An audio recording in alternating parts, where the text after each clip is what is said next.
एसो पंच नमोकारो सावपावपणसनो मंगलान्यंत संदेशे परमं भवै मंगलम्। जिन शासन जिन वाणी सदा जयवंत हो, श्रमण संग सदा अविचल मंगल हो। मुक्ति को प्राप्त श्रमण भगवान महावीर स्वामी, उनकी परम पावन कल्याणी भागवती वाणी वाचक प्रमुख श्री इंद्र भूति गौतम आदि गणधर भगवान जुग प्रधानाचार्य परम पूज्य श्री सुधर्म स्वामी जी महाराज, उनकी परम पावन पाठ परंपरा वर्तमान आचार्य ध्यान योगी परम पूज्य श्री शिव मुनि जी महाराज एवं गुरुजन सबके पावन चरण सरोजों में मेरा अनंत अनंत बार वंदना नमस्कार। आगम परिषद में विराजमान वरिष्ठ मुनिराज, परम अन्य मुनिवृंद, परम आदरणीय भगवती स्वरूपा महासाधनिया जी, श्री उत्तराधीन सूत्र उसकी वाचना प्रारंभ है। दूसरा अध्ययन चल रहा है। परिसहों का वर्णन चल रहा है। परिसह साधु साधनियों की कसौटी कहो, कर्मों की निर्जरा के महान साधन हैं, जिनको सहने के लिए भगवान ने उपदेश दिया। इस बात की धारणा कितनी परिपक्व है हमारे दिल दिमाग में कि हमारे जीवन में आने वाले दुख और सुख, उनकी यदि कोई मूल जड़ है तो वह हमारे कर्म ही है। हमारे जीवन में सुख आता है तो हम उसको एकदम स्वीकार कर लेते हैं, लेकिन जब अपने ही किए कर्मों के कारण जीवन में दुख अवतरित होता है तो उनको स्वीकार करने के लिए हमारी आत्मा तैयार नहीं होती। जिन्होंने निर्ग्रंथ प्रवचन का बार बार अध्ययन किया, स्वाध्याय किया, चिंतन मनन किया, दिल दिमाग में अच्छी तरह बैठा लिया कि जो भी दुख तकलीफ हमारे जीवन में आते हैं आखिर हैं तो हमारे ही कर्म के फल। अब इनको हमने ही समता से सहन करना है। कुछ कर्म तो तपस्या के द्वारा टूट जाएंगे और कुछ कर्म भोग करके टूट जाएंगे। हमारा काम हो जाएगा, इस संसार सागर को पार कर जाएंगे। तो साधना के जीवन में ये 22 प्रकार के परिचय जो है, ये सारे के सारे इनके मूल में देखा जाए तो है तो अपने ही कर्म। जब जब किसी के कर्म आते हैं तो 22 परिसहों में से कोई साता के रूप में, कोई असाता के रूप में जीवन में आ जाता है। भगवान का फरमाना है कि आप इनको समता से सहो, जितना सहते जाओगे समाधि आपसे दूर नहीं होगी, शांति आपसे दूर नहीं होगी। एक दिन ऐसा आएगा, शाश्वत शांति शाश्वत समाधि आपकी आत्मा में प्रकट होगी और इस संसार सागर को आप पार करने में सफल हो जाओगे। तो इन 22 परिसहों में 14 परिसहों का वर्णन हो चुका है। अब 15वां परिसय अलाव परिसय। परेशु घास में से जा, धोयणे परि निठिये, लद्धे पिंडे अलद्धे वा, नाणु तपेज संजय। अपनी दिनचर्या के अनुसार यदि हम प्राचीन चर्या को देखें तो पहले पहर में स्वाध्याय, दूसरे पहर में ध्यान अनुप्रेक्षा आदि, तीसरे पहर में अपने गुरुजनों से, गुरुनिया जी महाराज से आज्ञा लेकर के साधु साध्वी गोचरी के लिए गांव आदि स्थानों में जाने लगे हैं। तो फरमाया है कि भोजन परिनिष्ठिए, गृहस्थों के घर में जब भोजन निष्पन्न हो गया, निश्चित हो गया, तैयार हो गया, इस गांव में भोजन आदि का क्या समय है, इसकी जानकारी होने के कारण से जब भोजन उनका तैयार हो जाए तो उस समय परेशु भाषण मेसेजा गृहस्थों के घरों में जा करके भोजन की ऐष्णा करे, गोचरी करे, लब्धे पिंडे अलब्धे वा। गोचरी में भोजन मिल जाता है, मिल जाने पर, लब्धे मिल जाने पर, पिंडे भोजन पानी आदि के मिल जाने पर, वा अथवा अलब्धे ना मिलने पर, नाणु तप्पेज संजय। तो कहा जाता है, जहां तो कहा है कि नहीं मिला है, मिलने पर हर्षित ना हो और नहीं मिलने पर किसी प्रकार का संताप ना करे। थोड़ा नहीं मिलने पर या थोड़ा मिलने पर अनुताप खेद प्रकट ना करे, आज मेरे को भोजन नहीं मिला, ऐसे किसी प्रकार या कम मिला है, कैसे मैं इससे अपना पेट भरूंगा, ऐसे भाव अपने मन में ना लाए। नहीं मिलने पर अगली गाथा में कहा जा रहा है, अज्जेवाहम न लभामि अभिलाभो सुए सिया, जो एवं पड़े संचिक्के अलाभो तंग तज्जय। कहते हैं नहीं मिला है तो क्या विचार करके, अज्जेव अहम न लभामि, मैं आज नहीं प्राप्त करता हूँ, आज मेरे को प्राप्त नहीं हुआ, अभी लाभ सुए सिया, कोई बात नहीं, कल लाभ हो जाएगा। सुए का मतलब आने, स्वयं आने वाले कल में लाभो लाभ सिया सिया हो जाएगा। जो एवं परिसंचिक्के, जो जो साधु साध्वी एवं इस प्रकार परिसंचिक्के प्रति समीक्षते आलोचयति विचारयति, मतलब विचार करता है, चिंतन करता है, अलाभो तंग तज्जय, अलाभ परिसय उस साधु साध्वी को पीड़ित नहीं करता, वो क्योंकि उन्होंने संतोष धारण कर लिया, चलो आज नहीं मिला, हमारी तपस्या हो गई, आज हमारे को स्वाध्याय आदि में किसी प्रकार का कोई विघ्न नहीं आएगा, मतलब कि आलस आदि नहीं आएंगे, हमारी साधना ठीक चलेगी, चलो आज नहीं मिला कल मिल जाएगा, आखिर कभी ना कभी तो अंतराय टूटेगा ही, ऐसा विचार करके अपनी आत्मा को धैर्य बंधाए, संतोष रखे, समता रखे और जो परिस्थिति आई है समता शांति से सहन करने का प्रयास करे। तो इस प्रकार जो ऐसे विचारता है तो जो अलाव परिसय उस आत्मा को किसी प्रकार से तर्जित पीड़ित नहीं करता। तो इस प्रकार 15वां परिसय है, आगे 16वां परिसय, नच्चा उपयं दुखम वेणाय दुहट्टिये, अधीनो थावय पन्नम पुट्ठो तत्थहि जासय।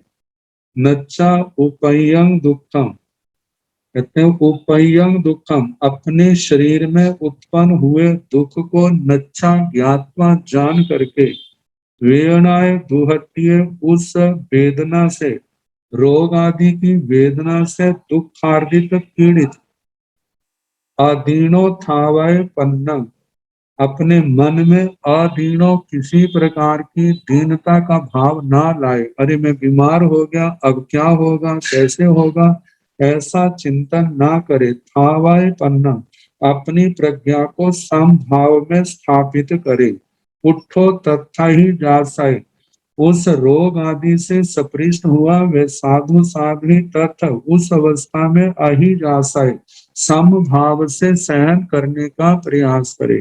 कर्म उदय में आए हैं 2 दिन पहले क्या बाद में अपने आप ये शांत हो जाएंगे, टूट जाएंगे, तो इस प्रकार समता से सहन करे। जहां पर 2 अवस्थाएं हैं, जिन कल्प है स्थविर कल्प है, स्थविर कल्प में तो बीमारी आदि आ जाती है, तो पहली बात है कि निर्वध्य चिकित्सा का उनके लिए निषेध नहीं है, निर्दोष चिकित्सा करवा सकता है। मानो यदि वो अपनी इतनी समता नहीं रखता, चिकित्सा कराने में किसी प्रकार का दोष लगता भी है तो वह स्वस्थ होने के पश्चात अपने गुरुजनों के आगे, अपनी गुरुओं के आगे अपनी समस्त आलोचना करके, लगे दोषों की आलोचना करके वह उसका प्रायश्चित लेकर के शुद्धिकरण कर लेता है। लेकिन जो जिन कल्प अवस्था में विराजमान है, जिन कल्प की आराधना कर रहे हैं, एकल विहार आदि महान साधनाओं को जिन्होंने स्वीकार किया है, जिनका ज्ञान विज्ञान अत्यंत परिपक्व दशा में है, ऐसे महासत्व साधकों के संबंध में कहा जाता है कि पहले तो अकेले हैं, उनके जीवन में जब कभी ऐसे पूर्व की असाता के कारण से रोग आदि पैदा हो जाते हैं, तो उनको कहा जाता है कि वहां पर, क्योंकि उनका आत्मबल बहुत है, धैर्य बहुत है, दुख सहने की क्षमता बहुत है, उसके कारण से वो सब सहन कर लेते हैं। जब कभी आत्मा विचलित हो तो अपनी आत्मा को अपने ज्ञान के बल से समझाते भी हैं, क्योंकि एकल विहार आदि प्रतिमा को धारण करने वाले महासत्व साधकों के संबंध में जहाँ वर्णन आता है, तीर्थंकर भगवंतों के समय की बात और है, उसके आगे पीछे जो है, तो वहां पर तो पूर्व धर मुनिराज है, किसी को कितने पूर्व का ज्ञान है, किसी को कितना विशाल ज्ञान है। उस विशाल ज्ञान के माध्यम से वे अपनी आत्मा को संभालते हैं और स्थिरता दृढ़ता रखते हैं, आने वाले दुख का बड़े धैर्य के साथ सामना करते हैं। तो बताया जाता है ऐसे महासत्व साधक जो है किसी प्रकार की दीनता नहीं, अपनी आत्मा को समता में स्थापित रखते हैं, पुट्ठो रोग आदि से सपृष्ट हुए तथा ही जासाए वहां पर वो सहन करते हैं। आगे प्रमाया है तेगिच्छं नाभि नंदेजा संचित गवे साई एवं को तस सामन्नं जंग न कुचा न कारवे।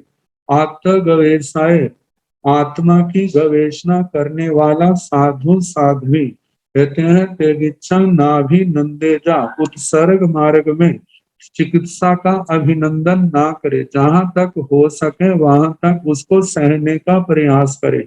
यदि मानो ना सहा जाए तो उस समय स्थविर कल्प में जो आपको विधान बताया कि वहां पर निर्दोष चिकित्सा की प्राथमिकता है, निर्दोष चिकित्सा करे, और यदि वहां पर किसी प्रकार का दोष लगता है तो उसकी आलोचना प्रायश्चित के द्वारा बाद में स्वस्थ होने पर कर ले। लेकिन जो जिन कल्प आदि की आराधना साधना कर रहे हैं, तो उनके लिए तो ऐसा है, चाहे कैसा भी दुख तकलीफ क्यों ना हो, रोग आदि क्यों ना हो, उनका तो औषधि वहां पर संयम और तप ही है, धर्म साधना आराधना ही है। उनके आत्मा में ऐसी धारणा है, जब हमारा कर्म रूपी रोग को मिटाने के लिए सर्वोत्तम औषधि यदि है तो वह संयम और तप है। कहते हैं जिस समय संयम तप की आराधना से ये कर्म हट जाएंगे तो रोग भी अपने आप शांत हो जाएंगे। अनंत वन अनंत आत्म बल के धनी होने के कारण से वे उसको समता से सहन करते हैं। तो कहा जाता है कि तेगिच्छं नाभि नंदेजा, वे चिकित्सा का अभिनंदन नहीं करते, या चिकित्सा का अभिनंदन ना करे। संचिख, इस संचिखे शब्द है, लेकिन जहां पर एकार का लोप है। आचार्य श्री शांति सूर्य जी ने कहा संचिखे अचाम संधि लोपो बहुलम। ये सूत्र है अचों का मतलब के संधि और लोप बहुलता से होते हैं, इसलिए जहां पर संचिखे के एकार का लोप है और अतगवेशय के अकार जो है वो खकार में आ गया है, इसलिए संचिक का अर्थ गवेशाय मतलब संचिखे का अर्थ क्या है, समाधि न तिष्ठेत, समाधि में स्थित होवे, न पूजन कर करायितम पुर्या मतलब के किसी प्रकार का मतलब विलाप आदि रोने आदि का ईश्वर अपनी आत्मा को ना जाने दे, स्थिरता रखे, घबराए नहीं। तो इस प्रकार आत्मा की गवेषणा वाला अपनी समाधि में स्थिर हो। एवं को तस सामन्नम कहा कि उसका श्रवण जीवन का सार यही है कि ऐसा जंग न कुजा न कारवे कि उस समय यदि रोग आदि उत्पन्न हो गए हैं तो उसकी चिकित्सा ना करे, ना करवाए, आने वाले दुख को समता से सहन करे। तो रोग परिसय, अब इसके आगे तृण स्पर्श परिसय।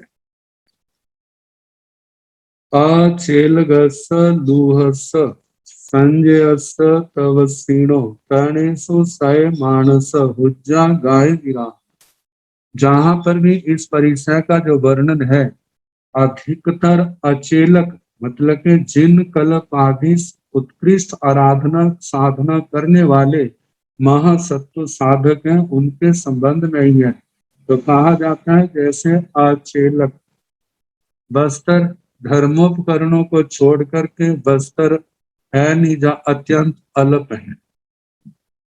लोहस जो रुक्ष शरीर वाले, गरिष्ठ भोजन नहीं करते, शरीर में रुक्षता है। और दूसरा रुक्षता कहा किसी से आसक्ति नहीं, किसी से लगाव नहीं, किसी से द्वेष नहीं, वीत रागता की आराधना करने वाले जो साधक है। संजयस संजत के तपस्विनो तपस्वी के तरणेशु सय मानस। तरणेशु सर्दियां हैं जहाँ गर्मियां हैं, आसन के लिए कपड़ा आदि तो नहीं है, लेकिन कहीं घास आदि का आसन बिछाया है, जहाँ लिया है वो बिछाया है। तो कहा जाता है उन तिनकों के ऊपर घास के ऊपर सोते हुए हुज्जा गाय विराहना, गातर विराधना शरीर की विराधना होती है। मतलब शरीर के माध्यम से आत्मा को असाता वेदना का अनुभव होता है।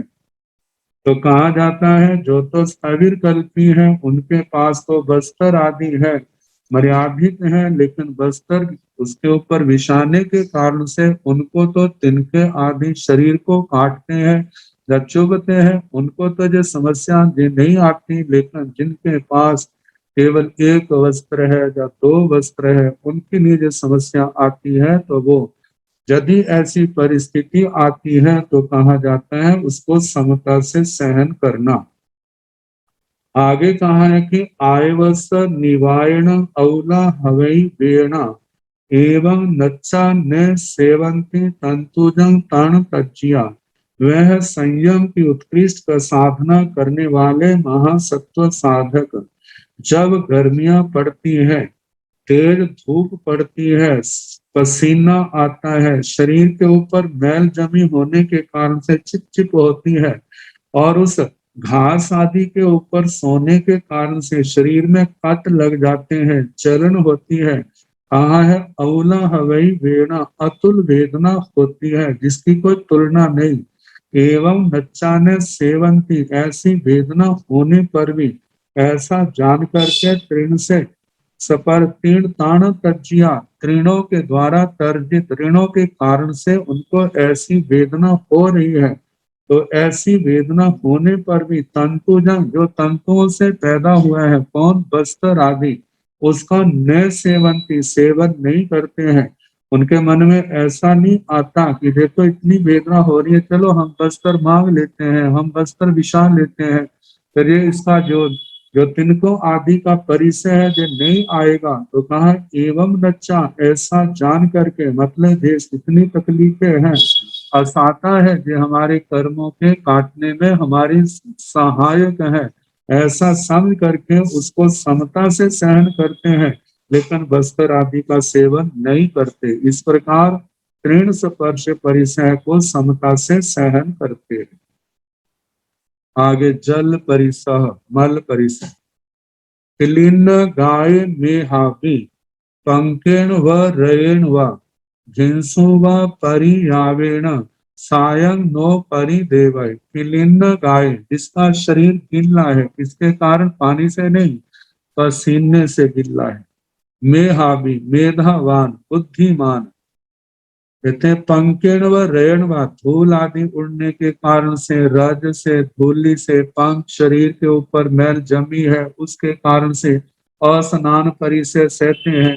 तो कहते हैं अस्नान आदि ना करने के कारण से शरीर में मैल जमी है और पसीना आता है, पसीने के कारण से मैल जो है पंख कीचड़ वो रूप पंख का रूप धारण कर लेती है और धूल गिरती है, शरीर में जलन होती है। घिंसु व परितावेण, घिंसु मतलब गर्मियों में, परितावेण परिताप से, उस गर्मी से, सूर्य की गर्मी से जब ऐसी वेदना होती है, तो भगवान कहते हैं ऐसे समय सायं नो परिदेवय, मेधावान श्रमण श्रमणी जो है साता के लिए नो परिदेवय, विलाप ना करे, साता की चाहना ना करे, उसको समता से सहन करने का अभ्यास करे। तेज निचरा पेहि आर्यं धम्मं उत्तरं, जाव शरीर भेवति जल्लं कायेन आसाय। कहते हैं निचरा पे ही, निर्जरा को देखने वाला, मेरी कर्मों की निर्जरा हो, मेरी कर्मों की मैल दूर हो जाए, ऐसे आर्यं धम्मं अनुत्तरं, ऐसे अनुत्तर आर्य धर्म के संबंध में, जिसमें आर्य धर्म को पा करके कहते हैं बेज उस वेदना को सहन करे। कब तक सहन करे? वो जो जल परिसह है, शरीर पर पसीना है, मैल है, जिसके कारण से बेचैनी होती है और तकलीफ होती है, तो कहते हैं उसको समता से सहन करे। कब तक? जाव शरीर भेवती, जब तक इस आत्मा का शरीर का भेद नहीं होता, मतलब आजीवन जलंकायन धाराए, उस मैल को अपने शरीर के ऊपर धारण किए रहे, धारण करे रखे, और उसके कारण से जो होने वाली वेदना है उसको समभाव से सहन करे। तो इस प्रकार जल परिसह का वर्णन आया। अब इसके आगे सत्कार पुरस्कार। अभिवायनम मब्बुठाणम सामी उच्चा निमंत्रणम, जे ताई पड़ी सेवंती न तेसिन पिहाय मुनि। कहते हैं जहाँ दुख सहते हैं वहां पर जीव की प्राया करके क्या कामना होती है कि मेरे को सुख मिले। कहते हैं आत्मिक सुख, जो कर्मों के क्षय से उत्पन्न होने वाला सुख है, उसको चाहने का निषेध नहीं है, लेकिन जो कर्म जन्य है, भौतिक साधनों के कारण से उत्पन्न होने वाला है, उस सुख की चाहना का निषेध किया जाता है। तो कहा जाता है दुनिया के अंदर मान सम्मान लोगों को बहुत अच्छा लगता है, और उसके कारण से दुनिया के लोग कितना कुछ करते हैं। साधु जीवन में भी जब आ जाता है तो उसकी साधना में कितने व्यवधान विघ्न अंतराय पड़ते हैं। जो समय स्वाध्याय में जाना, ध्यान में जाना, वह लोगों के आकर के द्वारा किए गए आकर सत्कार को संभालने में चला जाता है। तो कहा जाता है अभिवायन अभ्युठान सामी पूजा निमंत्रण। कहते बड़े बड़े लोग आकर के कितने साधु सतियों के अभिवादन करते हैं। जब साधु सतियां जाते हैं तो अभ्युत्थान उनके आने पर जैसे नजरों में आते हैं तो अपने आसनों से उठ जाते हैं।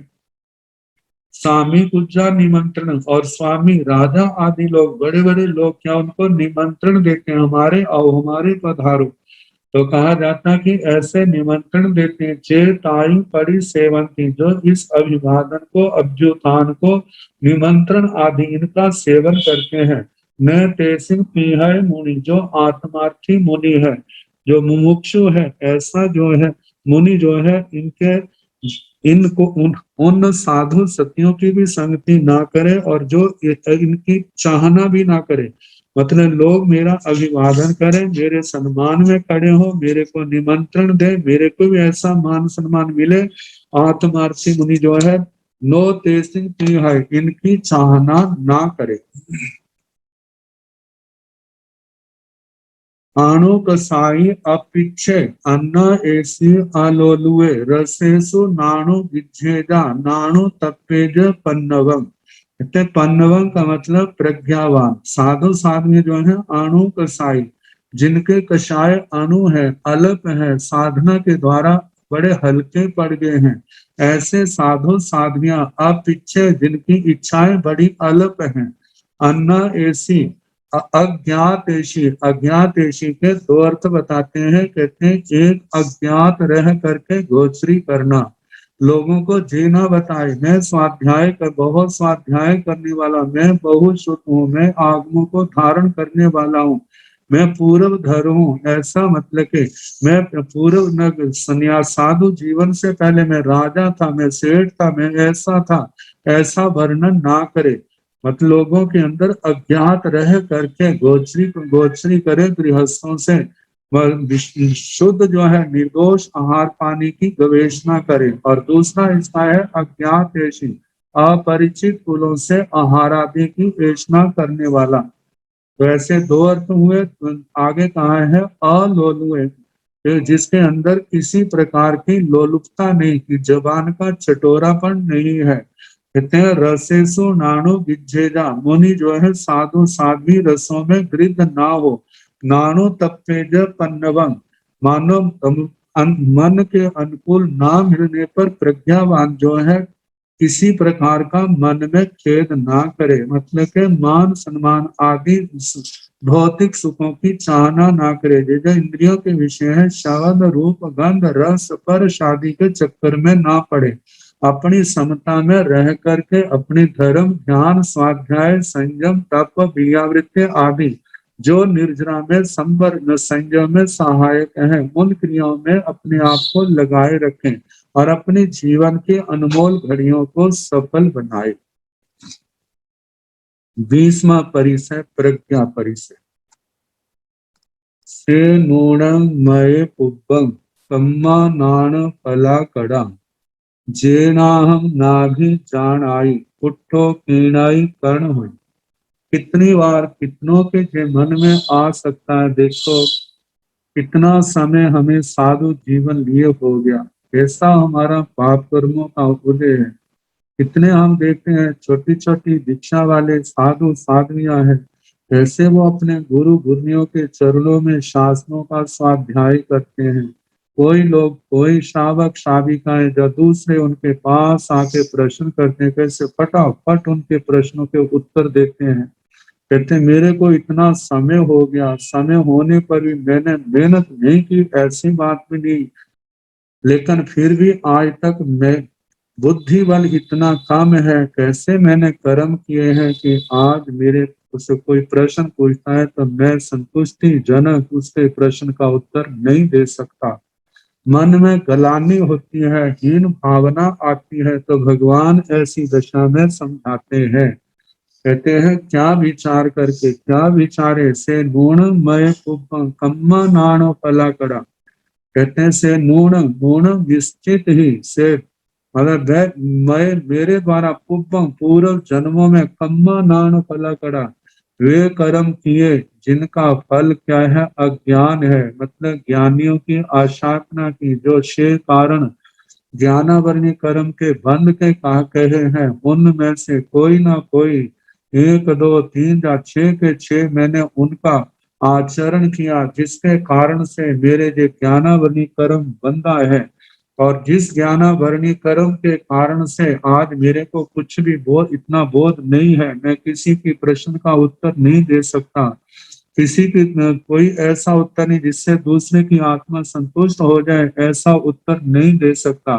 तो जे जो कारण है जे और कोई नहीं, जे मेरे ही पाप कर्मों का फल है, जिसके कारण से मेरी जो स्थिति है, जेन अहम जिससे अहम मैं ना भी जाना ही नहीं जानता हूँ, पुट्ठो पूछा हुआ केना किसी के द्वारा कण हुई, कहीं पर भी कहीं पर कोई मेरे से पूछ लेता है, किसी के द्वारा मैं पूछा जाता हूँ, मेरे को पूछते हैं तो मेरे को उनके प्रश्नों का उत्तर नहीं आता।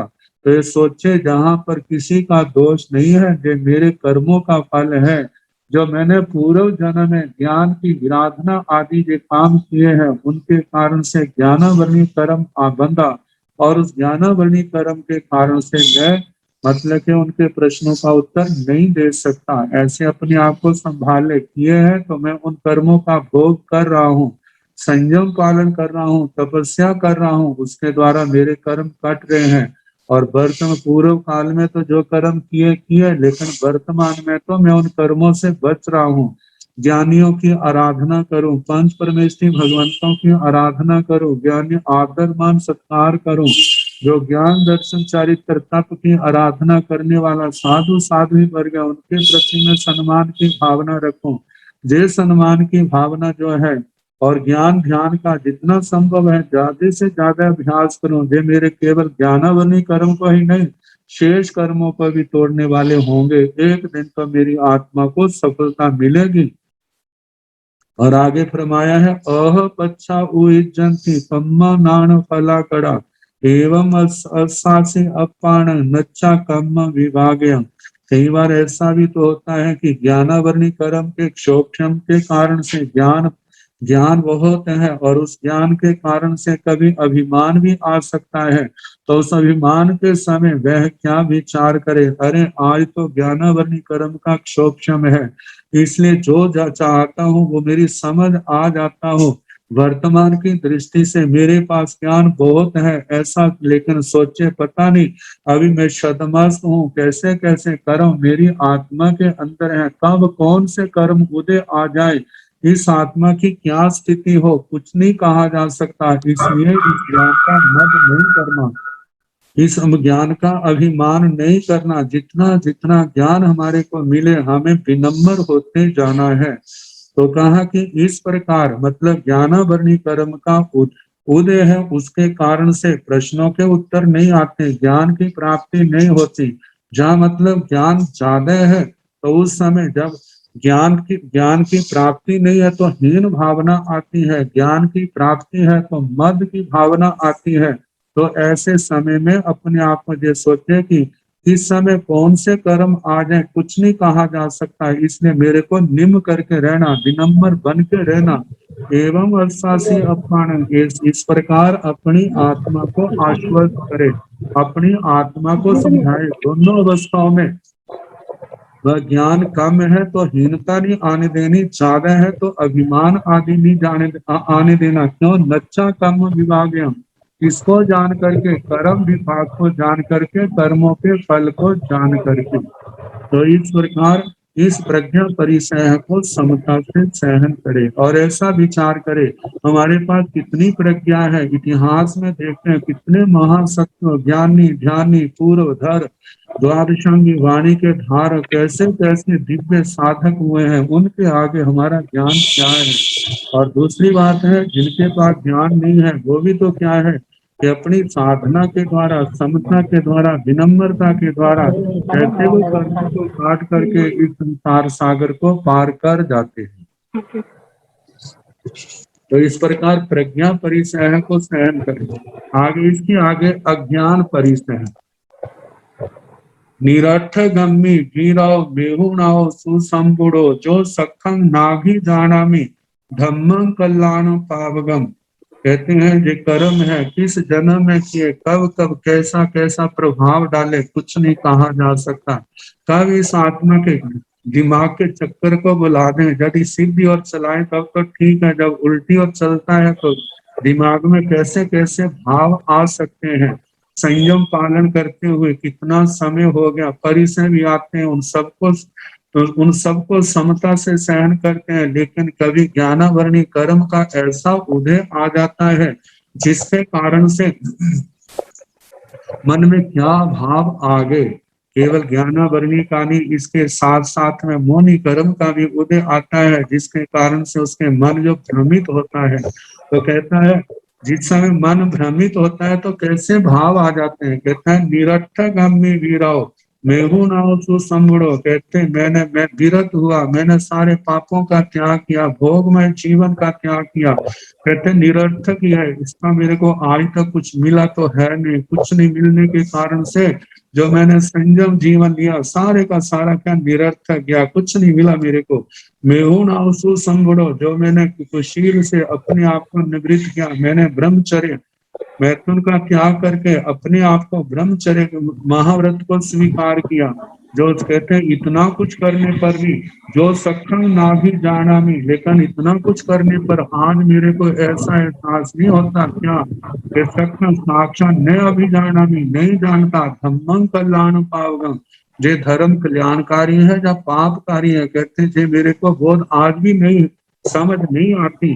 तो कहते हैं इसका मतलब इतनी मैंने साधना की, इतना कुछ किया, लेकिन मेरे को कुछ पता तो चलता नहीं है। फिर आगे फरमाया है तबो बहान मादाय परिमंग परिवच्चो एवं भी बिहराव में शौमंग ने निहटाई। कहते हैं तपस्या करने से बहुत कुछ मिलता है, लेकिन मैंने तप के उपधान भी किए, बड़ी प्रतिमाएं धारण की, बड़ी बड़ी साधनाएं की, परिमंग परिवच्चो, मैंने प्रतिमाओं को स्वीकार किया और बड़ी निष्ठा पूर्वक उनका पालन किया। जे था कि जे साधना कर लूंगा जे मेरे को प्राप्त होगा, ऐसा होगा ऐसा होगा। लेकिन एवं भी विहरव में इस प्रकार उग्र विहार करने पर, उग्र संयम तप की आराधना करने पर भी इतना समय हो गया, मैं सौमंग नियत नहीं, लेकिन मेरा आज तक भी सदमस्तपना दूर नहीं हो रहा। तो भगवान कहते हैं साधक को ऐसा विचार नहीं करना, की हुई साधना कभी खाली नहीं जाती है। कहते हैं अपने इतिहास को देखे, महापुरुषों की जीवन गाथाओं को श्रद्धा भक्ति से पढ़े, उनको धारण करे, उनका चिंतन मनन करे। कहते उसके कारण से आत्मा को सांत्वना मिलेगी, और वो सांत्वना जो है झूठी नहीं है, सच्ची है। इस मार्ग पर चलने वाले अनंत अनंत जीव जो है इस संसार को पार किया है। कहते धैर्य बना करके रखे, समता भाव बना के रखे, और ईश्वर बढ़ता रहे। जितनी साधना होती है, आखिर एक दिन जो कर्म है, कर्मों के आवरण जो है हटेंगे, टूटेंगे, और आत्मा के अंदर जो अनंत प्रकाश समाया है एक दिन तो अवश्य प्रकट होगा। लेकिन हमें धैर्य बना करके रखना है। कितने कितने जन्मों के कर्म इस आत्मा के अंदर बंधे हुए हैं। भगवती सूत्र के अनुसार एक एक आत्म प्रदेश के ऊपर अनंत अनंत कर्मों की वर्गणाएं हैं, आखिर तोड़ रहे हैं कितने जन्मों के। और कहा कि जो हमारा सौभाग्य है कि गुरुओं की कृपा हुई, हमें निर्ग्रंथ प्रवचन मनुष्य जन्म मिला है। मनुष्य जन्म के आगम वाणी सुनने को मिली, आगम वाणी सुनने के बाद श्रद्धा आई, धर्म की संयम और तप अपनाने का सौभाग्य मिला। अब हमें आगे से आगे बढ़ना है, धैर्य पूर्वक बढ़े, हमारी मंजिल हमारे पास अवश्य आएगी। तो इस प्रकार 21वां परिचय कहा कि इस अज्ञान परिचय को समता से शांति से सहन करने का प्रयास करें। आगे 22वां परिचय दर्शन परिचय। नथी मूण करे लोए किद्धि वावी तव सीणो अधुवा बंचियो मिति भिक्खु ने चिंताए। कहते जब मिथ्यात्व का उदय आने लगता है तो कैसे दिमाग आत्मा का हिल जाता है। नाना प्रकार की कई बार जीवन में, अपने जीवन में, दूसरों के जीवन में घटी घटनाओं को देखते हैं, सुनते हैं तो कैसे मन को धक्का लगता है, और उसके कारण से क्या उद्गार कई बार निकलते हैं। अच्छे निकले तो अच्छा है, लेकिन जब अच्छे नहीं निकलते तो वहां अफसोस की बात होती है। क्या मन में आता है, नथी नूणम करे लोए, अरे हमने इतना कुछ किया, लेकिन नूणम निश्चय ही परे लोए नथी, परलोक नहीं है। जब दर्शन परिचय आता है उसकी आस्था के ऊपर कुठाराघात करता है। तो जहां पर शास्त्रों में पहला ही शब्द आता है भगवान के उपदेश का, अथि लोए अथि अलोए, लोक भी है अलोक भी है। लेकिन जहां पर जिस समय मिथ्यात्व का जोर डालने लगा है तो उसकी पहला ही शब्द की श्रद्धा है उसको उड़ा दिया। क्या कहने लगा, नथी नथी नूनम पर लोक नहीं है। फिर आगे कहा इद्धि वावी तो वसीणो, जो हम सुनते हैं शास्त्रों में तपस्या करने वालों को ऐसी ऐसी रिद्धियां मिलती हैं। तो कहते हैं कि हम वर्तमान में भी तो देखते हैं कितने बड़ी बड़ी तपस्याएं करते हैं, लेकिन उनके पास तो हमारे को कोई ऐसी रिद्धि देखने को मिलती नहीं है। अधुमा बंचियों में जब फिर ऐसे विचार आता है, मैं कहीं ठगा तो नहीं गया, मैंने जीवन का कितना बड़ा निर्णय लिया कि सब कुछ छोड़ करके मैं इनके पीछे चला, इस धर्म मार्ग को स्वीकार किया, कहीं मैं ठगा तो नहीं गया। कहते जे परलोक भी ना हुआ, तपस्वियों की रिद्धियां भी नहीं हुई, तो ऐसा ना होने के कारण से मैंने इतना कुछ किया तो जो मेरे को मिला था उसको मैंने छोड़ दिया, और परलोक आदि मेरे को मिले नहीं, मैं तो क्या हो गया, दोनों हाथ मेरे खाली रहे। तो कहा भगवान कहते हैं भिक्षु ने चिंता है, भिक्षु जो है ऐसा चिंतन ना करे। कहते हैं परलोक भी है, लोक भी है, परलोक भी है, नरक स्वर्ग। जो भगवान वीतराग थे, अरिहंत परमात्मा, सर्वज्ञ सर्वदर्शी, जिनको संसार की कोई चाहना नहीं थी, इतना ऊंचा जीवन था, उन्होंने अपने केवल ज्ञान केवल दर्शन के द्वारा लोक अलोक में जहां जहां जो दिखाई दिया वो अपने प्रवचनों में अपने शिष्यों के पूछने पर या नहीं पूछने पर, पृष्ठ व्याकरण और पृष्ठ व्याकरण कहीं पर बिना पूछे उन्होंने प्रवचन दिया है, प्रश्नों के उत्तर दिए हैं, जिज्ञासा को जगाया और प्रश्न आए, प्रश्नों के उत्तर दिए, और कभी पूछने पर उन्होंने प्रश्नों के उत्तर दिए। गौतम स्वामी जी जिनमें प्रश्न करने वाले हैं, भगवान भगवान उनके उत्तर देने वाले हैं। आगमों के अंदर पढ़ते हैं कितना कुछ भगवान ने सारा कहा है। कहते हैं उन्होंने अपने केवल ज्ञान, केवल दर्शन के द्वारा सब कुछ जाना, सब कुछ देखा, और उन्होंने फरमाया है हमें उनके वचनों पर आस्था रखनी। ऐसे भगवान के वचनों पर आस्था रखेंगे, कहीं पर इस आत्मा को धोखा नहीं होगा। तो कहा कि ऐसा नहीं सोचना कि परलोक नहीं है, परलोक भी है, नरक स्वर्ग आदि चारों गतियां हैं। कर्म क्षय हो जाते हैं तो सिद्ध गति भी है, तपस्वियों की रिद्धियां भी है। कहते हैं उस पर ये समय के अनुसार, समय का प्रभाव ऐसा है जैसे हुंडा अवसर्पणी है, और उसके बाद यह तपस्याएं तो होती हैं, लेकिन उन तपस्याओं के साथ हमारे परिणाम कितने निर्मल हैं, क्योंकि उनके लिए परिणामों की निर्मलता भी तो अत्यंत आवश्यक है।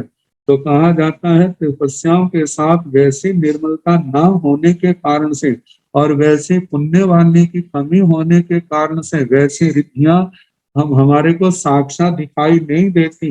हम ठगे गए हैं ऐसी बात नहीं है।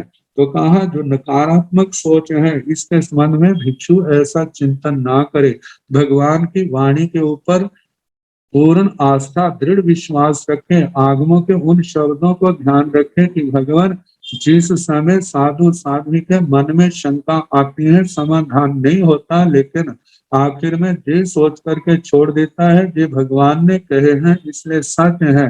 कामेव सत्यम निशंकम जम जीणे ही पवैया। कहते हैं जो सत्य है, सत्य है, निशंक है, शंका से रहित है। कौन? जो वचन जिन भगवंतों के द्वारा, अरिहंत भगवंतों के द्वारा कहे हैं। तो ये आगम वाणी जो गुरु शिष्य परंपरा से हमारे पास चली आई है, ये सब भगवान के वचन है। इसलिए भगवान के वचन है तो इनमें किसी प्रकार का अन्यथा भाव नहीं, इसमें असत्य आदि का कोई दोष नहीं है, ये पूर्ण सत्य है। हमें इस विश्वास से आगे बढ़ते रहना है, बढ़ते रहेंगे अपने लक्ष्य को अवश्य में प्राप्त करेंगे। फिर इसी परिसर का दूसरा चिंतन जो दिया है, आगे कैसे भाव आते हैं। अभो जीर्णा अति जीर्णा अधुभावी भविष्य मूर्संग ते एवं आहंसो ये भिक्खु ने चिंताई। कहते अभो जीर्णा, जिन भगवान हुए, तीर्थंकर भगवान अतीत में हुए, अति जीर्णा वर्तमान में है, जैसे महाविद्य क्षेत्र में, अधुमा भविष्य आने वाले समय में भी होंगे।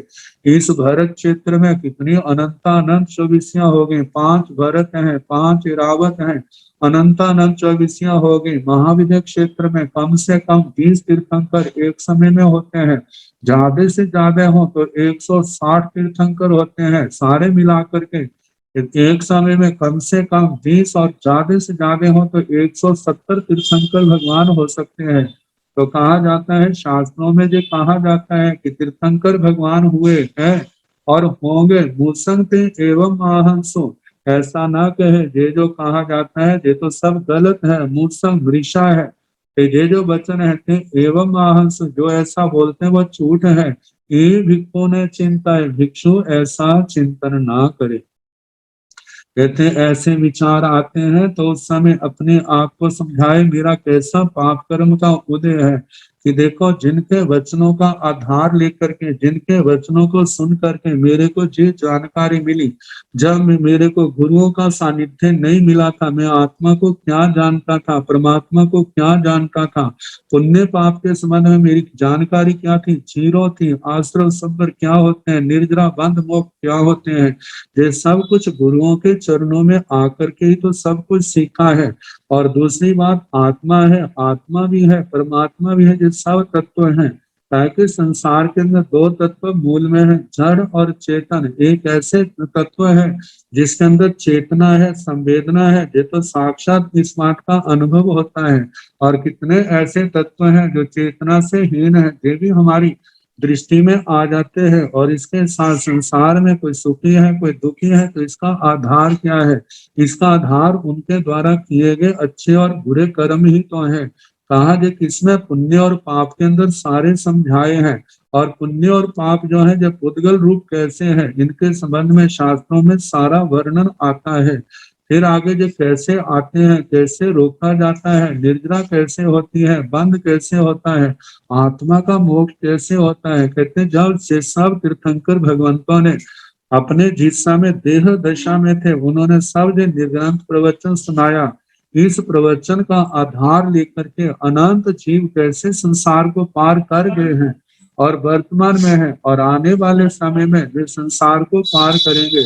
तो इस प्रकार इस निर्ग्रंथ प्रवचन के प्रति किसी प्रकार की भी शंकाएं आती हैं तो भगवान कहते हैं भिक्षु को ऐसा चिंतन नहीं करना चाहिए, अपनी आस्था को दृढ़ बनाना और संयम तप में आगे से आगे बढ़ते जाना और जीवन को सफल बनाना। तो इस प्रकार 22वें परिचय का वर्णन हुआ।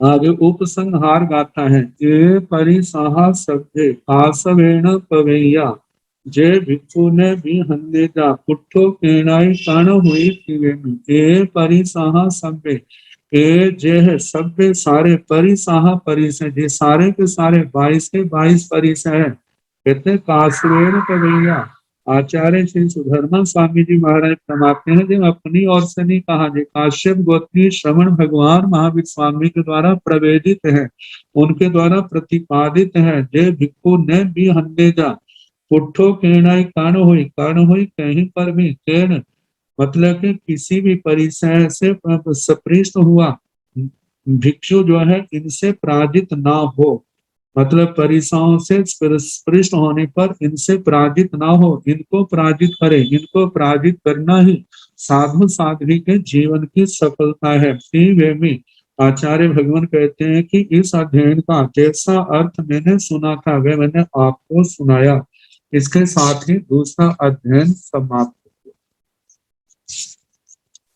आगे तीसरा अध्ययन तयं अध्ययन चौरंगीचम। तीसरा अध्ययन चतुरंगी। इस अध्ययन में 4 अंगों का वर्णन है। मनुष्य जन्म, शास्त्र श्रवण, श्रद्धा, धर्म करने की रुचि, संयम तप पालने की रुचि, संयम्य वीर्यं, संयम में अपनी शक्ति का प्रयोग करना, अपनी शक्ति का प्रयोग 18 पापों में नहीं, संयम और तप की आराधना में। इन 4 अंगों का वर्णन किया है। 20 गाथाएं हैं। तो प्रथम गाथा चत्तारि परमंगाणि दुल्लहाणिः जंतुणो मानु सत्तं सुई सद्भा संयम्य वीर्यम्।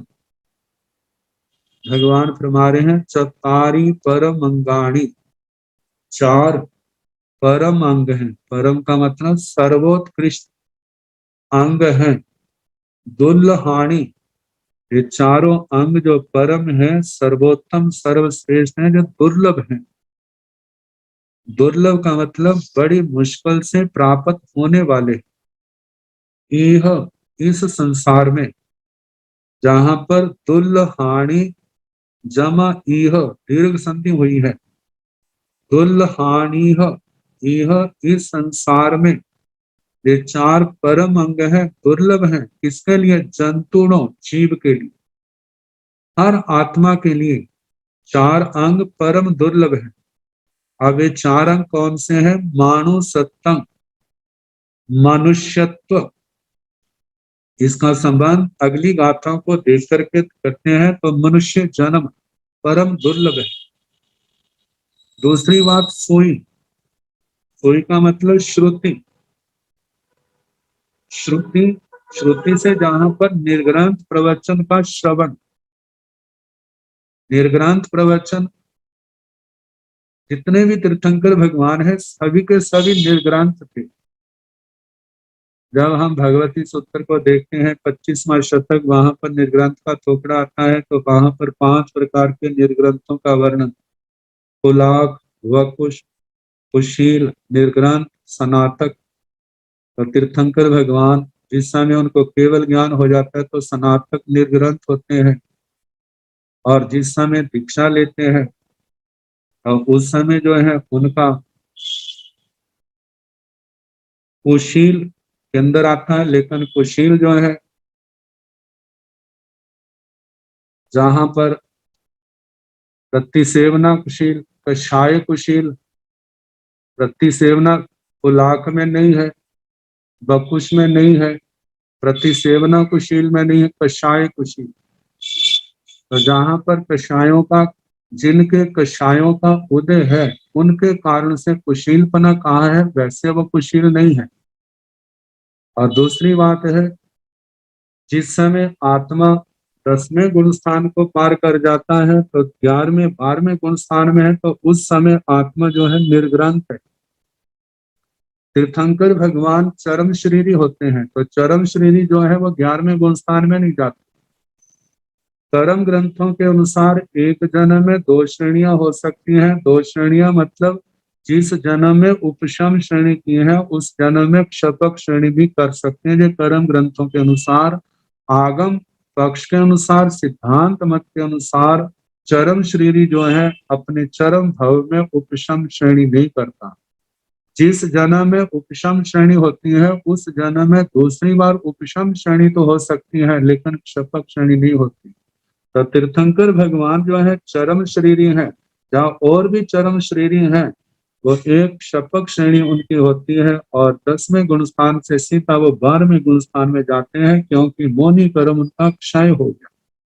जब मोनी कर्म क्षय हुआ है तो 12वें गुण स्थान में आए, वहां पर निर्ग्रंथ, और उसके बाद अंतर मुहूर्त के बाद वो 13वें गुण स्थान में आ गए। जैसे ज्ञानावर्णीय, दर्शनावर्णीय अंतराय कर्म क्षय हुए, क्षय होते सार ही 13वां गुण स्थान, वहां पर स्नातक अवस्था आ गई।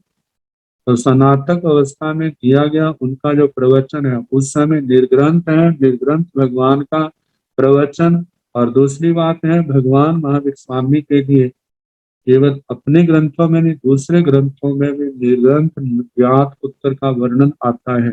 तो कहा निर्ग्रंथ भगवंतों का जो प्रवचन है इसको सुनना, और जो सुनना है जो दूसरा अंग है, क्योंकि निर्ग्रंथ प्रवचन को सुनेगा तभी तो आत्मा को जीव, अजीव, पुण्य, पाप, आश्रव, संबर, निद्रा, बंध, मोक्ष, इन 9 तत्वों का ज्ञान होगा। जब ये 9 तत्वों का यथार्थ ज्ञान होगा और उसके प्रति श्रद्धा होगी तभी तो हम कहेंगे जो अब सम्यक दृष्टि है। जिसको ज्ञान नहीं, जिसको उनके प्रति श्रद्धा नहीं, वो सम्यक दृष्टि है हम कैसे कह सकते हैं।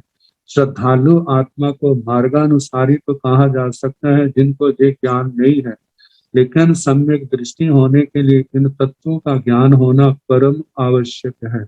जिस समय निर्ग्रंथ प्रवचन सुनेगा तभी तो आत्मा को बोध होगा मेरी आत्मा क्या है, ये 4 गतियां क्या है, सिद्ध गति क्या है, जातियां क्या है, काय क्या है। इतना जो कर्मों के कारण से नाना प्रकार की क्रियाएं आत्मा को प्राप्त होती है, इस प्रवचन को सुनेगा तभी तो इसका बोध होगा। सुनने के बाद श्रद्धा निर्मल होगी, सुनने के बाद ये पता चलेगा मोक्ष है, सिद्ध गति है। उस समय आत्मा की क्या अवस्था होती है, कैसे पाया जा सकता है, तभी तो आगे साधना के मार्ग पर गतिशील होगा। तो जहाँ पर कहा जा रहा है कि निश्चय जन्म पाना और उसके बाद श्रुति, ये निर्ग्रंथ प्रवचन जो है इसका सुनना ये और भी दुर्लभ है। कहते हैं आत्मा जो है अनादि काल से विषय प्रिय रहा है, इंद्रियों के विषय बड़े अच्छे लगते हैं, लेकिन निर्ग्रंथ प्रवचन के अंदर तो तप त्याग की बात है। इस तप त्याग वाली आगम वाणी को सुनना है तभी रुचि पैदा होगी जब आत्मा के अंदर कुछ क्षोभम होगा। अब ये क्षोभम कैसे होगा, अब ये तो संसार की ठोकरें खाते खाते खाते खाते जब कुदरती ऐसा क्षोभम प्राप्त होता है और उस समय गुरुओं का निर्ग्रंथ, गुरुओं का मुखारविंद से सुनने की ऐसा अवसर मिल जाए तब ऐसा योग बैठता है। पहले रुचि भी हो और ऐसा अवसर भी मिल जाए तो ऐसे इसलिए कहा है कि ये श्रुति जो है मनुष्य जन्म से भी ज्यादा क्या है, दुर्लभ है। अब तीसरी बात की है श्रद्धा। श्रद्धा का अर्थ विश्वास भी होता है, लेकिन जहां पर श्रद्धा का अर्थ है कर्म करने की रुचि पैदा होना, मैं संयम का आराधन करूं, मैं तपस्या करूं, ऐसे रुचि पैदा होना। जैसे कहा जाता है जब तीव्र बुखार होता है तब भूख मर जाती है, लोग कहते हैं माता पिता परिवार आदि के जो भी लोग हैं आस पास है, कहते भोजन कर लो, कहते भूख मर गई है, रुचि नहीं है। लेकिन जब उसका बुखार शांत होता है, ठीक होता है, तो अपने आप भोजन करने की इच्छा पैदा होती है, रुचि पैदा होती है। ऐसे ही कहा जाता है कि ये जो दर्शन मिथ्या दर्शन मोनि का, चारित्र मोनि कर्म का जो बुखार चढ़ा है इस आत्मा को, जब तक ये तीव्र है, मिथ्या दर्शन मोनि तो संकित को नहीं आने देता, मिश्र दर्शन मोनि भी संकित को नहीं आने देता, और सम्यक्त्व मोनि सम्यक्त्व में बाधक तो नहीं है, लेकिन फिर जब उसका कोई उदय उग्र हो जाता है तो शंका कांक्षा आदि दोषों को पैदा कर देता है। और दूसरी बात, जब ये शांत होंगे और इसके साथ अनंतानवंदी क्षाय क्षाय जो है शांत होंगे, तो उस समय आत्मा के अंदर सम्यक्त्व के द्वार खुलते हैं। और इन 7 प्रकृतियों के क्षोभम के बाद जब अप्रत्याख्यानी के क्षाय ये शांत होते हैं, तो श्रावक वृत्ति के देश वृत्ति के द्वार खुलते हैं। जिस समय इसके साथ प्रत्याख्याना वर्ण क्षाय ये शांत होते हैं, तो साधु जीवन के द्वार खुलते हैं। कहते हैं ये जब तक शायद उदय में रहेंगे आत्मा को आगे बढ़ने नहीं देते हैं। तो कहा जाता है कि जिस समय जिस मौनी कर्म का ज्वर जो है हल्का पड़ेगा, तब आत्मा के अंदर जैसे बुखार हल्का होने पर भोजन की रुचि पैदा होती है, दूध आदि लेने की रुचि पैदा होती है, ऐसे कर्म करने की रुचि पैदा होती है। तो कहा ये जो धर्म रुचि है इसी को जहां पर श्रद्धा कहा है। फिर आगे कहा है संयम हम्य वीर्यम, संयम में वीर्य, संयम में वीर्य का मतलब शक्ति, आत्मा के अंदर जो पराक्रम की शक्ति है, इसका प्रयोग तो सारे संसार के जीव है उनको मिली है, लेकिन कोई कहीं इसका प्रयोग कर रहा है, कोई कहीं कर रहा है, कितने तो असंयम में कर रहे हैं, पापों में भोगों में कर रहे हैं, लेकिन कहा उस शक्ति का कोई लाभ नहीं है, वह तो कर्म बंधन करने वाली है, वह शक्ति का प्रयोग। लेकिन वो कहाँ पर शक्ति का प्रयोग किया जाए, जहां पर हमारे कर्मों का बंधना रुक जाए और पूर्व के बंधे हुए कर्म है वो टूट जाए, तो इसका क्षेत्र है संयम। हमारा आत्म बल जो है संयम में जाए, हमारे जो मिली शक्तियां हैं संयम में लगाएं, तपस्या में लगाएं। इस समय संयम में लगाएंगे, उस समय क्या होगा, आने वाले कर्म रुकेंगे, तपस्या में हमारी शक्ति का प्रयोग होगा तो हमारे कर्मों के बंधन टूटेंगे, हमारी आत्मा निर्मल होगी। तो कहा ये 4 अंग मनुष्य जन्म, श्रुति, आगम वाणी का श्रवण और श्रद्धा, धर्म करने की रुचि और संयम में पराक्रम करना, संयम में शक्ति का प्रयोग करना, ये चारों बातें क्या है, परम दुर्लभ है। ये बातें हर किसी को प्राप्त नहीं होती, और अनंत अनंत पुण्य कर्म उदय हो तब कहीं जाकर के मनुष्य जन्म प्राप्त होता है। मनुष्य जन्म के संबंध में जहाँ पर जैसे जैसे जहाँ पर हमारे आचार्यों ने अनेक दृष्टांत दिए हैं, आचार्य श्री भद्रभाव स्वामी जी ने इस निर्युक्ति के अंदर 10 दृष्टांत दिए हैं, कहते हैं जिनके का जैसे ये परम दुर्लभ है, ऐसे मनुष्य जन्म उनसे भी ज्यादा दुर्लभ है। ये जो 10 बातें हैं जो बहुत ही दुनिया में मुश्किल दिखाई देती हैं, लेकिन कहा कि ये तो फिर भी आसान है, लेकिन मनुष्य जन्म एक बार मिला है, उसको व्यसनों में 18 पापों में भोगों में गवा दिया है, तो इस मनुष्य जन्म का पुण्य मिलना आसान नहीं है। जैसे कहा जाता है समुद्र में यात्रा कर रहे हैं, किसी के हाथ में अनमोल रत्न है, यदि गफलत के कारण से वह रत्न समुद्र में गिर गया है अथाह पानी वाला, अब उसमें से निकालना उसको क्या क्या आसान है, कितना मुश्किल है। कहते हैं वो देव आदि के सहयोग से तो वो तो दोबारा भी मिल जाएगा, लेकिन मनुष्य जन्म एक बार ऐसे व्यर्थ में चला गया, तो ये संसार समुद्र में आत्मा डूबा है, तो इसके लिए पुनः मनुष्य जन्म का मिलना संभव नहीं होगा, क्योंकि धर्म तो किया नहीं, पाप कर्मों से अपनी आत्मा को अत्यंत भारी कर बना लिया है। अब तो नरकों में जाएगा, त्रैंच गति में जाएगा, नरकों में जाएगा, वहां असाता वेदना बहुत है, त्रयंचों में जाएगा, निगोद तक पहुंच जाएगा, वहां मूढ़ता बहुत है, वहां पर अकाम निद्रा हो रही है। अब जीव को वहीं पर जन्म मरण करते रहते हैं, वहां से निकलना आसान नहीं होता। तो इसलिए कहा जाता है कि मनुष्य जन्म कितना दुर्लभ है। इसके संबंध में ये दृष्टांत दिए हैं। इस उत्तराध्ययन सूत्र की निरुक्ति में आचार्य श्री भद्रबाहु स्वामी जी ने चुल्लक पासक धन्य जुए रैण्य सुमिन चक्के चाम जुगे परमाणु 10 दीठनता मनु लंबे मनुष्य जन्म की प्राप्ति में ये 10 दृष्टांत हैं। पहले चुल्लक चावलों का आता है उत्तम भोजन। जैसे कहा जाता है ब्रह्मदत्त चक्रवर्ती जब चक्रवर्ती बनने से पहले पारिवारिक परिस्थितियों के कारण से जब उसको अपना घर छोड़ना पड़ा, जगह जगह जाकर कितनी मुसीबतों का सामना करना पड़ा, तो ये कार्पटिक मतलब कोई व्यक्ति उनका सहायक बना, तो काफी उसने बहुत सहयोग दिया। जिस समय अलग होने लगे तो उसने कहा कि आपने हमारी सेवा तो बहुत किया, लेकिन आज मेरे पास देने के लिए कुछ नहीं। जब मैं राजा बनूंगा तब आपने मेरे पास आना, जो तुम मांगोगे मैं क्या करूंगा आपको दूंगा। तो कहा जाता है कि जिस समय ब्रह्मदत्त चक्रवर्ती ब्रह्मदत्त केवल राजा ही नहीं चक्रवर्ती बने, जब चक्रवर्ती बने उसने सुना तो वहां देखा महोत्सव चल रहा है, 12 वर्ष तक महोत्सव चला। अब मिलना चाहता है मिल नहीं सकता, लेकिन जैसे कैसे मिलना हो गया।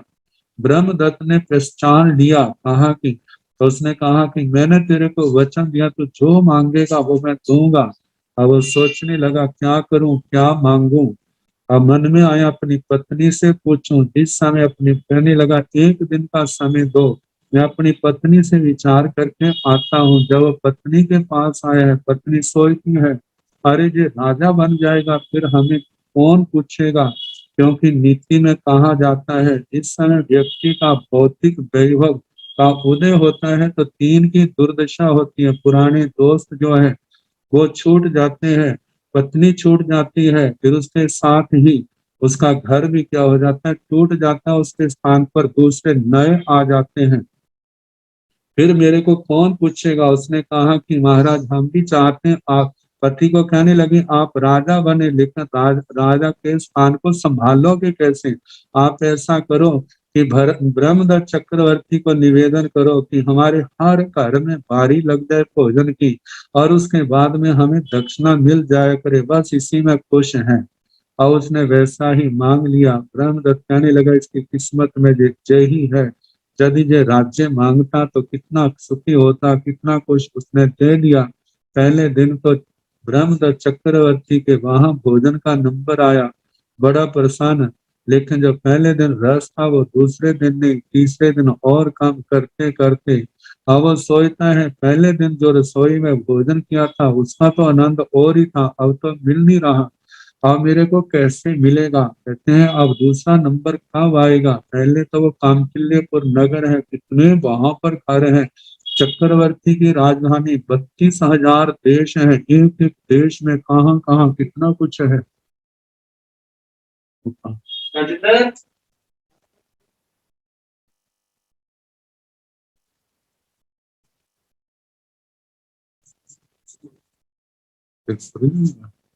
चला चालू इसका आवाज आ रही है।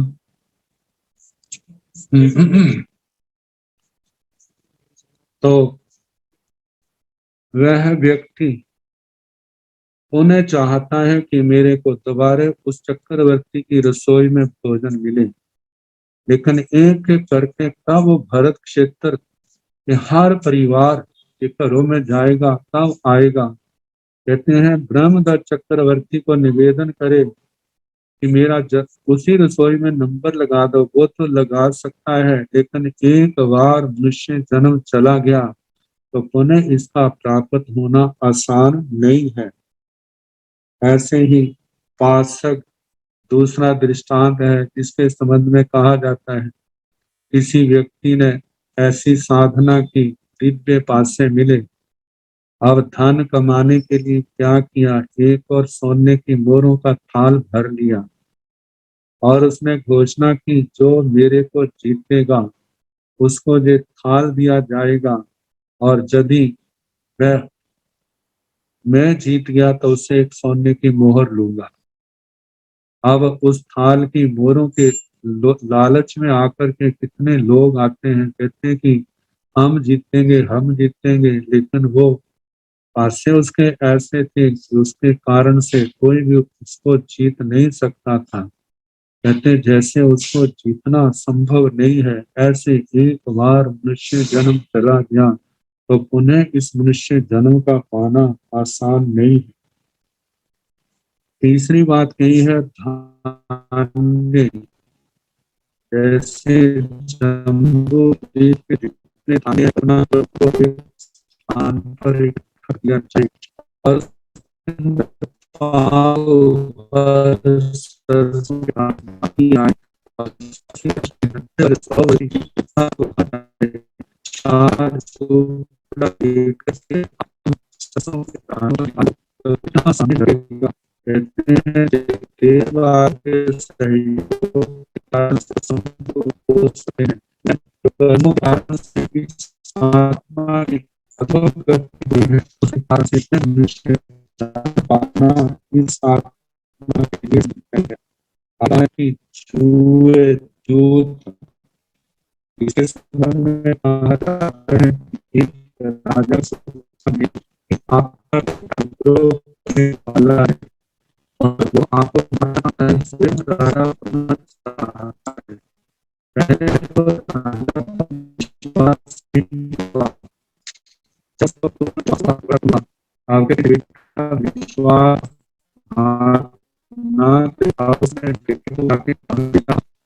हमारे दिमाग में आई है, ये हमारा कार्बन है, 108 घंटे हैं और एक घंटे के एक 1008 ऐसे कोने में यदि आगे राजा बनने वाला राजा को जीत ले और लगातार हर कोने में जीत ले तो उसको राज दिया जाए।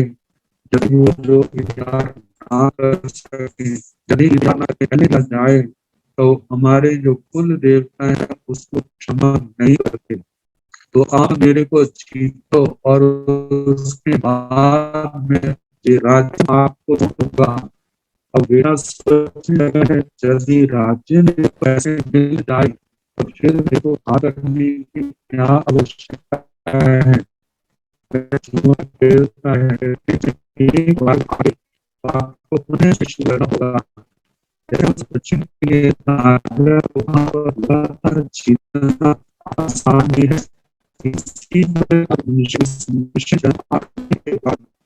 पुनः जन्म वो आसान नहीं है।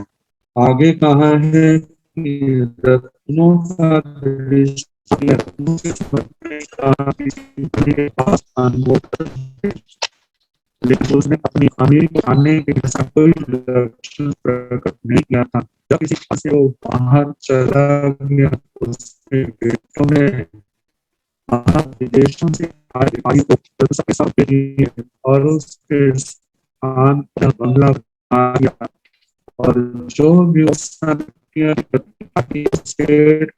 की गणना में अपने आप को मिला दिया। घर के ऊपर पतंग लगा दी। जब वो वापिस आए उसको पता चला सारे पतंग बेच दिए। बड़ा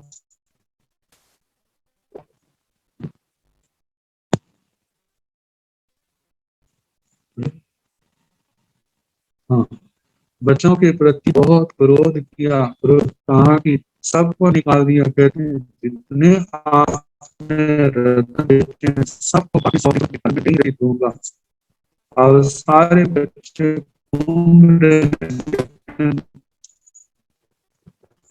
रत्नों कैसे कोई व्यापारी किसी देश का, कोई व्यापारी किसी देश का, जैसे उनको उन्हें उन रत्नों को पाना दुर्लभ है, अत्यंत कठिन है। उससे भी कठिन क्या है इस आत्मा के लिए मनुष्य जन्म एक बार गवा दिया तो पुनः इस मनुष्य जन्म को पाना आसान नहीं है।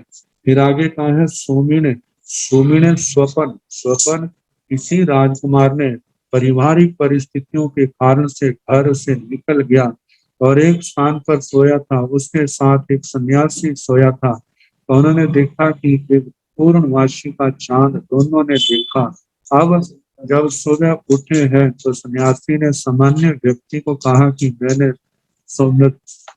वो पूर्णमासी का चांद देखा है, इसका क्या फल मिलेगा? तो स्वपन पाठकों के बच्चे कहने लगे, जैसे पूर्णमासी का चांद ऐसे गोल गोल रोटी गुड़ से भरी हुई आपको मिलेगी। बड़ा प्रसन्न हुआ, लेकिन जब राजकुमार ने सुना, कहते मेरा इतना उत्तम स्वपन है, जे मैं इनको कैसे सुनाऊं? उसने किसी अच्छे पंडित को सुनाया और उसने कहा कि 8वें दिन आप क्या बनोगे? आप किसी देश के राजा बन जाओगे। जब वो आने वाले समय में राजा बन गया तो राजसवारी निकल रही थी, तो उस सन्यासी ने देखा, कहने लगे सपना तो हमें एक समान आया था, लेकिन फल फल में भिन्नता क्यों आई? विचार करता है, अब मैं फिर उस वृक्ष के नीचे सोऊंगा। उन्हें वो सपना आएगा, जिस पंडित को इसने बताया उसी पंडित को मैं बताऊंगा, मैं भी राज्य का अधिकारी बनूंगा। अब वो रोज वहां सोता है, अब उन्हें सपना कब आएगा ये कोई निश्चित नहीं है। कहते वो सपना आना तो आसान है, लेकिन एक बार मनुष्य जन्म गवा दिया तो पुनः जो है मनुष्य जन्म इस आत्मा को पाना आसान नहीं होगा। आगे कहा है चम चम का दृष्टांत दिया है, जहां पर कहा है कि बहुत विशाल सरोवर है और ऊपर काई जमी हुई है और काई की परत अत्यंत प्रगाढ़ है। वहां पर हजारों हजारों वहां पर जलचर जीव हैं। किसी समय ऐसी आंधी चली, कुछ वो काई की परत थी वो फूटी है, टूटी, और वहां पर कछुआ होने के कारण से उसने अपने ऊपर देखा तो रात का समय पूर्णमासी का चांद, ग्रह नक्षत्र तारे चमक रहे हैं। सोचता है ऐसी दुनिया तो मैंने कभी देखी नहीं। अब वो सोचता है मैं अपने साथियों को बताता हूँ, साथियों को बताने के लिए आया, और जब लेकर के आया इतनी देर में वो परत उन्हें मिल गई और ढूंढता है, लेकिन उसको वो परत हटती नहीं और वो दृश्य दिखाई देता नहीं। कहते हैं वह दृश्य तो फिर भी आसान हो सकता है, लेकिन एक बार मनुष्य जन्म ऐसे इस आत्मा ने गवा दिया तो पुनः इस मनुष्य जन्म की प्राप्ति सुलभ नहीं है, अत्यंत अत्यंत दुर्लभ होगी। आगे दृष्टांत दिया है जुग, जुग का मतलब पंचाली होती है, जो बैलों के रथ आदि में, बैलगाड़ी में बैलों के गले पर डाली जाती है। कहते हैं उसका एक हिस्सा जो है किन्नी, एक स्वयं रमण समुद्र में एक किनारे घेरी है, एक किनारे घेरी, दूसरा हिस्सा दूसरे किनारे घेरा है। कहते हैं लहरों से टकरे खाते खाते खाते खाते उनका कब कैसे मिलना होगा। कहते हैं जैसे उनका मिलना दूर मुश्किल है, इससे भी ज्यादा मुश्किल जो है, जो असंख्यात कोटा कोटि जोजन प्रमाण जो स्वयं रमण समुद्र है, कहाँ दोनों कर चलते चलते इकट्ठे होंगे और इकट्ठे होकर मिल जाएंगे, ये भी क्या कहा जा सकता है। जैसे उनका आपस में मिलना अत्यंत दुर्लभ मुश्किल है, उससे भी मुश्किल है इस आत्मा का मतलब कि मनुष्य जन्म से भ्रष्ट होने के बाद पुनः मनुष्य जन्म को पाना है। और 10वां दृष्टांत दिया है परमाणु, जैसे कोई खंबा रत्नमय है, कोई देवता उसको वज्र के प्रहार से चूर्ण बना देता है और मेरु पर्वत की चूलिका पर खड़ा होकर के मुंह की किसी नाली में डाल करके मुंह की हवा से 10 दिशाओं में बिखेर देता है। बिखरने के बाद उनका पुनः इकट्ठा होना जैसे मुश्किल है, उससे भी मुश्किल क्या है, इस आत्मा के हाथों से मनुष्य जन्म भ्रष्ट हो गया तो पुनः मनुष्य जन्म पाना क्या है, अत्यंत मुश्किल है। तो इसलिए ये 10 दृष्टांत आए हैं। अब इस 4 अध्ययनों के संबंध में काफी कुछ आता है, तो कल जैसे अवसर होगा आपको सुनाने का प्रयास किया जाएगा। अब हम प्राकृत व्याकरण कर लें। आगम ज्ञाता, आगम पुरुष, उपाध्याय प्रवर श्री जितेंद्र मुनि जी के महाराज के मुखारविंद से हम जिन वाणी का आगम वाणी का पान कर रहे थे, मैं गुरुदेव से सर्वज प्रार्थना करूंगी कि हे गुरुदेव मंगल पाठ सुनाकर हम सबको लाभान्वित करें। उपाध्याय प्रवर गुरुदेव श्री जितेंद्र मुनि जी महाराज साहब। नमो अरिहंताण, नमो सिद्धाण, नमो आर्याण, नमो विधायाण, नमो लोये संसाहुण सो पंच नमो कारो सब पाव प्रणासनो मंगलानंद संवेचित परम हवै मंगलम।